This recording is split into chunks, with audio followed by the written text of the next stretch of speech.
It is Thursday, January 21st, and I am going to try to start my booktube-ish thing again. I'm in it for the creative outlet and a way to talk about books.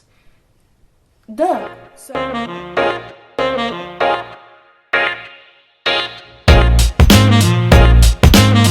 anyway, I have so far read 2 books in January. My goal this year is to read 52 books. That's a book per week practically, give or take. So my first 2 books I read, Pride and Prejudice by Jane Austen. This was the first book I finished in January, and I finished it I think on the second day of January because I had been reading it the whole month of December and could not finish it to be my 50th book last year. I only read 49 last year, which is a real disappointment. Anyway, don't really care. While I was reading this book, which I'm sure a lot of people have read, and if they haven't read it, they've watched the movies, and if they haven't watched the movies, they had some person in their life tell them exactly what happened in the movie.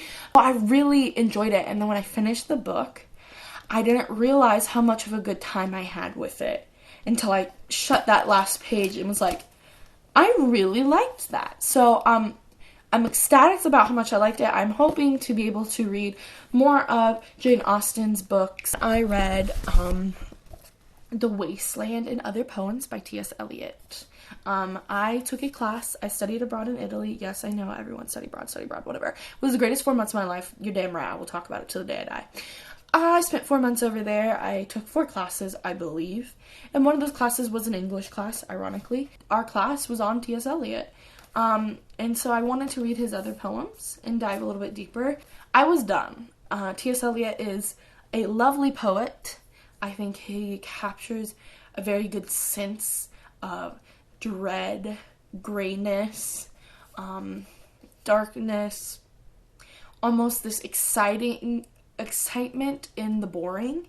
I think he does a really wonderful job in capturing that, and I absolutely adored the pictures he creates in my head and the connections being made by the stuff he writes. But I was sick of it. I am on my 3rd book that I need to finish before Sunday, and that is Little Women by Louisa May Alcott. And so far, I'm only about 100 pages in. I'm adoring it. It's written so beautifully. There's a lot of references being made. There's 4 daughters. I am in a family of 4 daughters. The chaoticness and the camaraderie and sisterhood that is created when you have 4 girls, I absolutely adore. So I'm having fun with that. I really hope I can finish it by the weekend. And hopefully I can, kind of take you along with me and update you.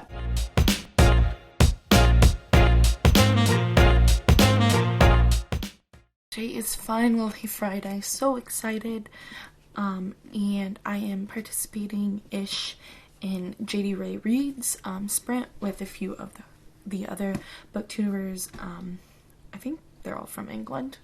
I'm just watching it. I'm going to try to just sit down and read Little Women for the next 27 minutes.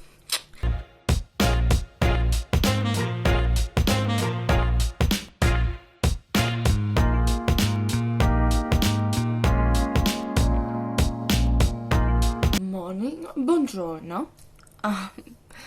It is Saturday, I want to say it's the 22nd, but I actually have no idea what day today is.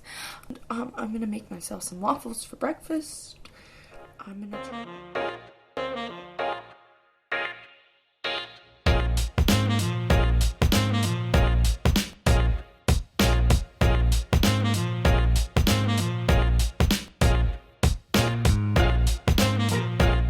I'm watching PeruseProject. I think that's how you pronounce that word. I don't know. She is a YouTuber, booktuber on YouTube. And I just realized I love her content. Obviously, I'm watching it.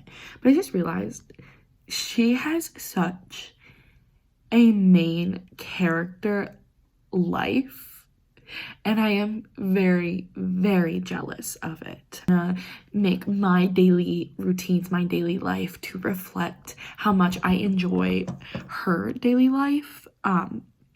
That's kind of what I'm talking about. That type of jealousy where you're like, I want to be just like her, so I'm going to do all this stuff.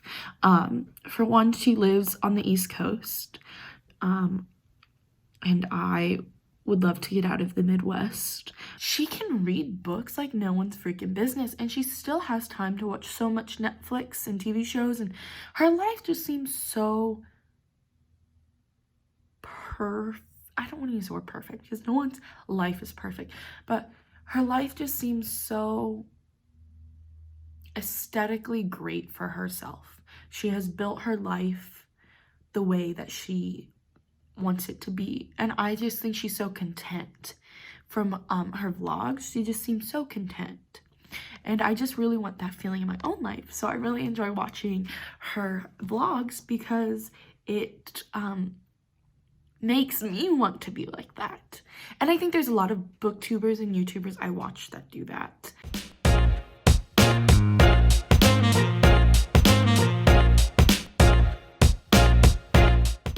I'm only on page 130, so it's like 25% through the book. For some reason, I'm reading super slow. So we're still really young right now with the girls, with the Little Women. And they're very entertaining.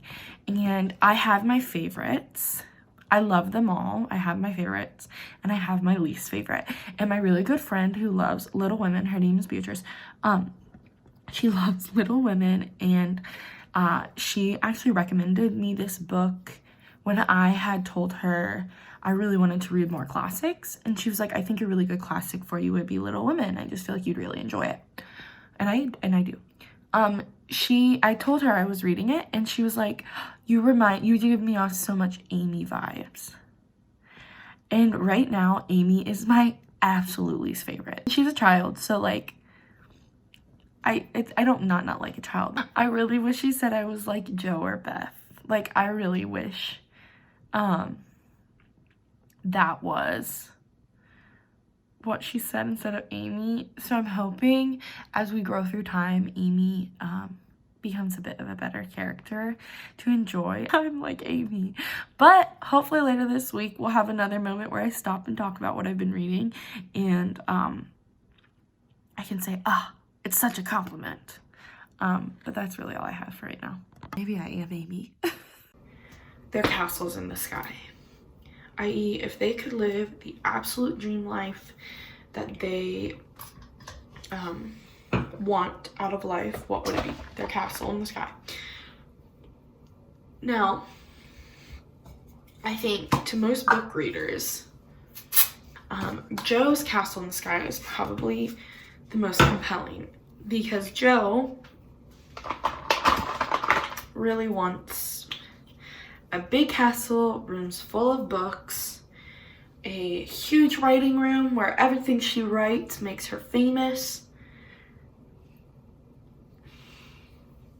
and she wants a bunch of horses. Sounds pretty great to me. But it had me thinking, if I had a castle in the sky, or like, what is my castle in the sky? What is my dream life? And much like Lori, who said I have too many castles in the sky, I also have too many dreams, hopes, potential ways my life could go that I think would make me happy and fulfilled. But right now, my castle in the sky is, I would like to be 30 years old,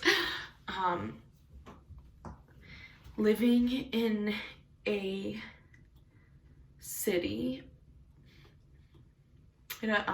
living in a big city.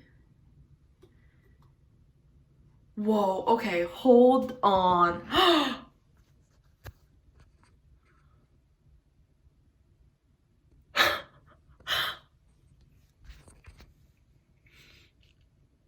I am a massive hockey fan, and more specifically the Columbus Blue Jackets, because that is my hometown. And a big trade just happened in the Blue Jackets world. So I'm gonna pause this, come back about my castle in the sky. Back to what my ideal castle at the moment would be. I said I wanted to be 30 years old, i.e. having a stable income. I want to be in a main character city.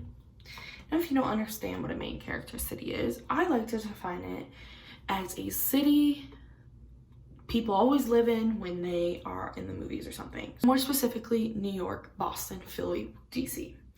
I really love, I would be a lawyer. I would have good friends to hang out with all the time, that understand me and also understand that I don't want to hang out all the time. I would have a lot of money, no money worries.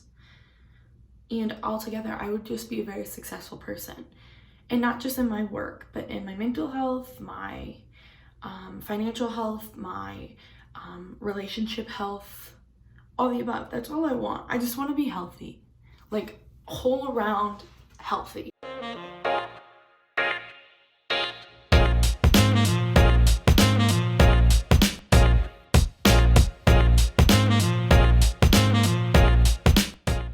Approximately 10, oh, it's already 11 o'clock. Oh, good. It's 11 o'clock on Sunday. I'm hoping I can bang out, I don't like that word.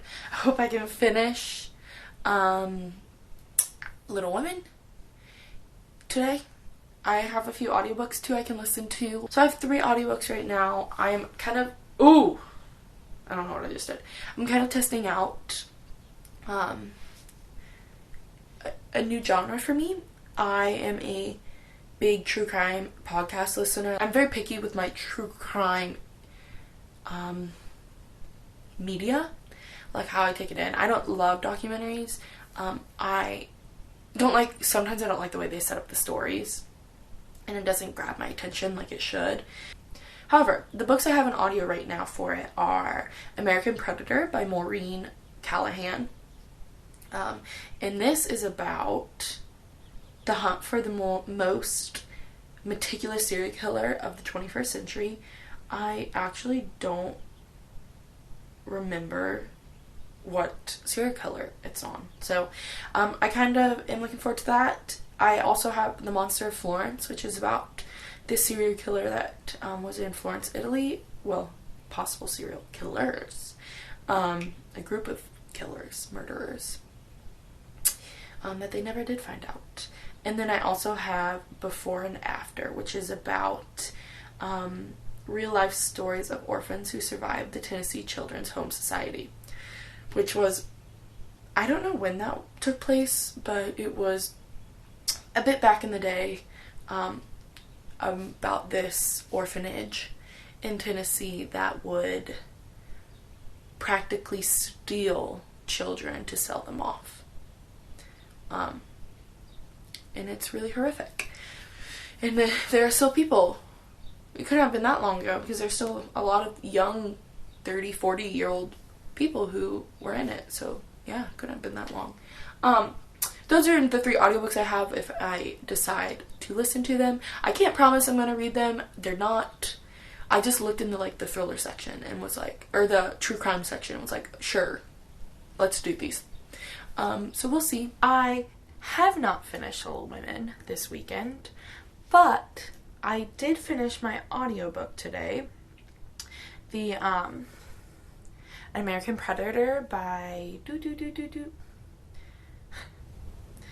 I really should prepare for these things. American Predator by Maureen Callahan. I gave it 5 stars. It was so good.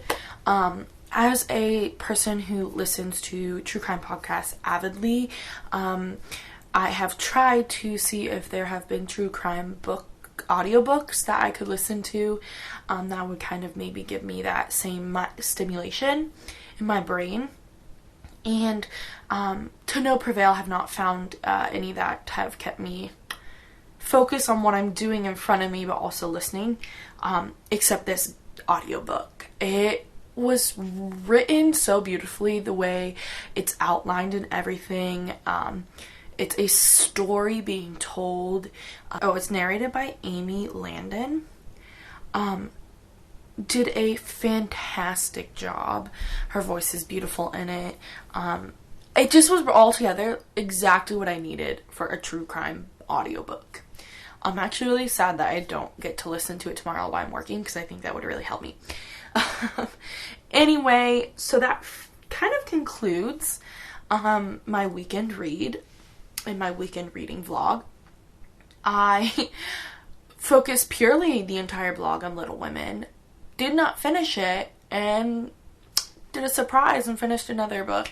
I have been only today, haven't even opened a book. I'm trying to book bind a fan fiction that I'm reading currently, and they are still updating it.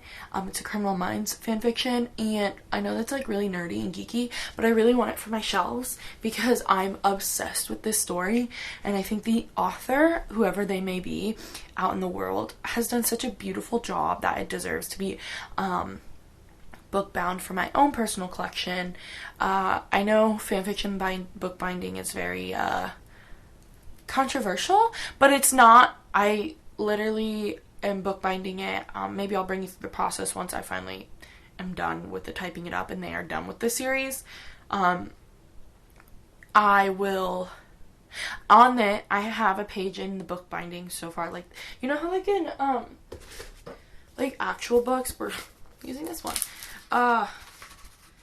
there's like this page, it's like sometimes called the edition page or like the copyright page. On that, I did like put a page on that talks about where I found it, where it come from, who wrote it. I am doing like a little design, so I did like put like designed by. It's gonna have the word count in there, and then I also put that this is for the personal use only for me, and it is never to be sold or used for profit, because that would be illegal, and that would be, one, is stealing from Criminal Minds, because it's about Criminal Minds, and two, stealing from the author, which would not be fair. So yes, but that is something I'm doing. I want to do it for my own pleasure, because there's a lot of fan fiction I read out in the world that I really, really love and I really, really enjoy, and I would really love to immortalize on my shelf. And then I think once I put it on my shelf, I'm gonna count it as a book read. This fan fiction right now is 182,820 words long. That's a lot of words read, and I think it should count as a book read on my book read list. Now, so it won't be technically in like my Goodreads, because it's not on Goodreads, and I don't know if you can make your own books on Goodreads, so it won't be in that, but I do have like a spreadsheet on Google Docs. I use Book Roast's Carpile, link it, spreadsheet. So I'm gonna put it on there, and I'm gonna make my own genre called fan fiction, and it's gonna be great, and I think it really should count. And once I do it with this, there's a lot of other ones I want to do, and things like that. So I guess you can follow me, or I guess follow me is not the correct term on YouTube. You can subscribe to me and follow me along that journey of trying to bind a fan fiction, and we can even go to the process of doing one that's finished, because the one I'm doing right now is not finished, so I'm just trying to get through all the previous like chapters, so then like when each chapter is released, it's just like a quick update to my Word document, and then when it's finished, I'll print it out and do all the fun stuff. But basically that is it. Weekend, I did not, in my personal opinion, I don't think I took advantage enough of the weekend. Really all I've done. I listened to a 7-hour book straight. No joke.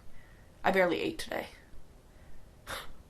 Anyway, so this is me closing this out, saying goodbye for the vlog this weekend. Hopefully I'll do another one next weekend. If not, we'll figure it out. So basically, I'm saying ta-ta for now, ciao, buona notte, and have a great rest of the week, wherever this rest of the week is for you. I am Daniela Guantel, and please don't forget to subscribe if you want to. If you don't want to, don't have to. Also, I'm pretty sure no one's gonna ever see this, so I don't even know why I say stuff like that. But if you are the random person that this algorithm has catered towards you and you've watched it and you like me, or you don't like me, I don't really care. But if you want to subscribe, please do. Thank you. Bye-bye.